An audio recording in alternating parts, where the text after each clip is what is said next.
পবিত্র জিলহজ মাসের প্রথম জুমা 2 তারিখ পবিত্র কালামে পাক আল্লাহ পাক রব্বুল আলামিন বলেন ওয়াল ফাজরি ওয়া লায়ালিন আশর।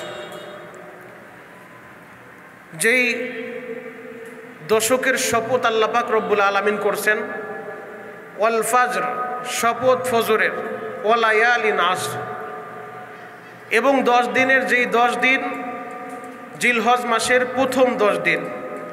বছরের ভিতরে সর্বশ্রেষ্ঠ যতগুলো মাস রয়েছে 4টা মাস সর্বশ্রেষ্ঠ।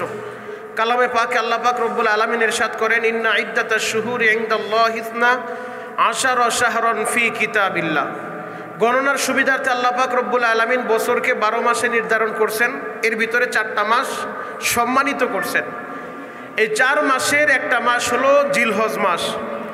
সারা পৃথিবী থেকে হাজিরা হজ করার জন্য মক্কা মদিনায় গেছে। আপনাদেরও কি হজ করতে মন চায় কি চায় না?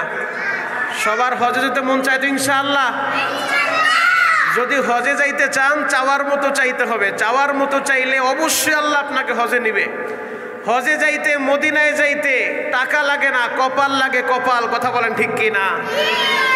যদি আল্লাহর কাছে চাওয়ার মতো চাওয়া যায় তাহলে বিমান রিটার্ন আইসা আপনারে নিয়ে যাবে। কথা বলেন ঠিক কি না? আপনারা দেখেছেন লিবিয়ার এক হাজি, নাম তার আমের। নাম কি? আমের।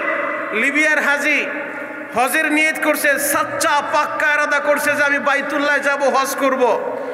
মুখের ভিতরে যদিও দাড়ি নাই, কিন্তু তার ভিতরটা ছিল পরিষ্কার, নিয়তের ভিতরে কোনো ভেজাল ছিল না। লিবিয়ার হাজি নিয়ত কইরা তিনি যখন এয়ারপোর্টে গিয়েছেন, ইমিগ্রেশনের কাজ শেষ হয়ে ইমিগ্রেশনের একটা জটিলতায় তিনি পড়ে গেছেন পাসপোর্ট সংক্রান্ত, যার কারণে তার এই সমস্যা সমাধান করতে করতে এদিক দিয়ে সময় হয়ে গেছে। ফ্লাইট চলে যাওয়ার সময় হয়েছে। তবে পাইলট ওই আমের নামক হাজিকে রাইখাই বাকি হাজিদেরকে নিয়ে বিমানের দরজা বন্ধ করে দিছে। বিমানের দরজা বন্ধ করে পাইলট যখন চলে যাবে, আমের তো পাগলের মতো হয়ে গেছে, কিন্তু তার সময় ওভার হওয়ার কারণে পাইলট আর বিমানের দরজা খুলবে না।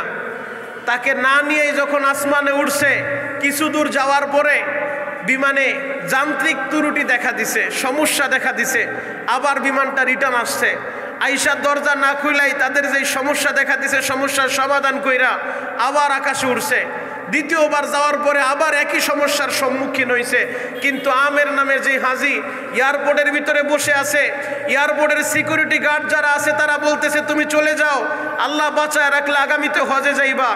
আমের বলতেছে না, আমি বাড়ি যাব না, আমাকে নিয়েই বিমান যাবে, কারণ আমার নিয়তের ভিতরে কোনো ভেজাল নাই। আমি মক্কায় যাব, মদিনায় যাব, আমি হজ্জে বাইতুল্লাহ আল্লাহর গড়ের জন্য, হজ করার জন্য আমি যাব। আমি আরাফা, মিনা, মুজদালিফায় যাব, আমি এই বছরই হজে যাব, বিমান আমাকে ছাড়া যাবে না। আবার যখন বিমান দ্বিতীয়বার রিটার্ন আসছে, এবার পাইলট আল্লাহর নামের শপথ করে বলতেছে ওই আমের নামক হাজিরে না নিয়া আমি আর আসমানের ভিতরে উড়ব না। আল্লাহু আকবার। আমার আল্লাহ কি না পারে? আমার আল্লাহ জ্বলন্ত প্রমাণ দেখায় দিল। মাত্র কয়েকদিন আগের ঘটনা, যে লিবিয়ার হাজি আমের নিয়তের ভিতরে কোনো ভেজাল নাই, বিমান 2বার উইরাও রিটার্ন আইসা তৃতীয়বার এই আমের হাজিরে নিয়া এরপরে বিমান উঠছে।